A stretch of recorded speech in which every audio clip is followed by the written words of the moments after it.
Olá caríssimos, olá caríssimas. A videoaula de hoje vai resolver uma questão que intriga muitos estudiosos de Marx, a diferença entre trabalho abstrato e trabalho concreto. Para cumprir essa missão, eu vou me abastecer não só da obra O Capital do Marx, mas também desse livro aqui, do professor Marcelo Badaró Matos. O professor Marcelo Badaró, ele é professor titular de História do Brasil na Universidade Federal Fluminense. E esse livro aqui é uma obra-prima para entender a questão da classe trabalhadora. Há no canal também uma série de leituras a respeito do livro. Mas aqui nós vamos nos deter exatamente sobre essa questão da diferenciação entre o work e labor, entre trabalho abstrato e trabalho concreto. Na página 24, o professor Marcelo Badaró propõe uma lúcida e didática diferença entre essas duas formas de realizar o trabalho. A vantagem é que ele cita diretamente o texto marxiano, pontualmente o livro 1 de Marx, e na sequência usa um comentário do Engels a respeito da elaboração marxiana. Indo ao texto então, diz o professor Marcelo Badaró Matos, partindo do idioma inglês, labor ou labor, como queiram, na grafia estadunidense, e work são duas palavras normalmente traduzidas em português por uma palavra apenas, que é o trabalho.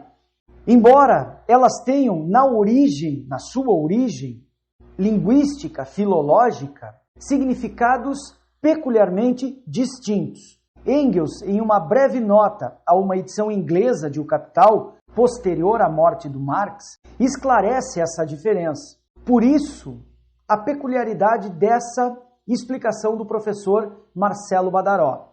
A nota é um comentário complementar ao seguinte fragmento muito conhecido do texto de Marx. Quando se quer conhecer essa diferença, via de regra se cita esse trecho do Capital, livro 1, onde diz Marx: todo trabalho é, por um lado, dispêndio de força humana, de trabalho em sentido fisiológico, cérebro, nervos, músculos postos em ação no mundo. É esforço humano posto em movimento. E graças a essa propriedade de trabalho humano, igual ou, agora a palavra, abstrato, ele gera o valor das mercadorias. Portanto, o trabalho abstrato é o trabalho que gerará valor. Apenas isso. Guardem, porque a diferença virá agora. Por outro lado, todo trabalho é dispêndio de força humana de trabalho numa forma específica, isto é, além de cérebro, nervos, músculos, esforço humano, empenho humano de uma forma geral e abstrata, é também um dispêndio de força humana numa forma específica, isto é, concreta. E, portanto, ela será destinada à realização de um fim. E nessa qualidade de trabalho concreto e útil, ele produz valor de uso. Portanto, enquanto abstração, é valor apenas. Numa forma específica, se materializa em uma coisa útil para a produção e reprodução da nossa existência. Isso é valor de uso. Aí acrescenta o professor Marcelo Badaró a essa citação do Marx. Na nota, Engels explica. Ele traz o Engels comentando o que o Marx havia dito. A língua inglesa tem a vantagem de ter duas palavras para esses dois diferentes aspectos do trabalho. O trabalho que cria valores de uso e é determinado qualitativamente, portanto, ele é qualidade de trabalho. É chamado de work. Work, portanto, é qualidade de trabalho. O work, portanto, é concreto, trabalho qualitativo. Em oposição a labor, ou labor, como queiram. O trabalho que cria valor e só é medido quantitativamente, em sua quantidade. Labor é quantitativo, é trabalho abstrato. E chama labor em oposição ao work.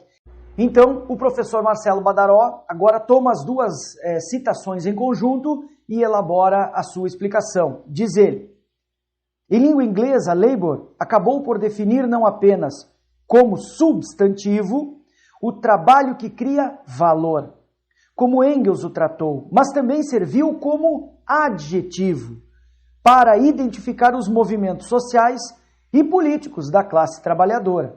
Labor Movement, Labor Party, Laborism e etc. Outras denominações qualitativas. Essa adjetivação atingiu também a delimitação dos campos de estudo da classe trabalhadora.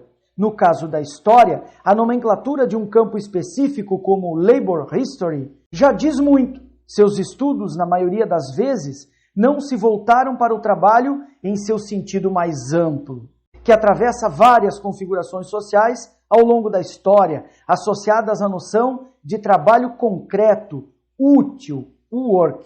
Em vez disso, concentraram-se em estudar o trabalho na sua forma típica do capitalismo, o trabalho assalariado, abstrato, na sua forma mais genérica, na sua forma quantitativa, na sua forma de labor. E finaliza, assim como nos movimentos e organizações da classe trabalhadora assalariada.